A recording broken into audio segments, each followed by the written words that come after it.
Hi guys, मैं श्रवण प्रेमी singer. देख सकते हैं चिड़ै का बच्चा जो कि ज़मीन पे गिरा था, जो कि बहुत से चूंटियाँ इसे काट रही थी।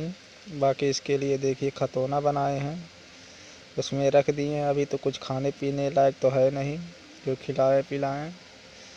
बाकी इसके लिए खतौना बना दिए हैं। बाकी पेड़ पे रख देंगे, इसकी माँ आएगी देखेगी तो शायद इसे ले जाए। देख सकते हैं अभी कितना नन्हा सा है, बाकी मुंह भी नहीं खुला, आँख भी नहीं खुली है। इसके लिए देख सकते हैं ये पैरा है, दूबा है, हर एक चीज़ देख सकते हैं। इसके लिए कैसा खतौना बना है। और बाकी इसको अब ले जा रहे हैं, ब्रिज पे रखेंगे। इसकी माँ आएगी तो देखेगी।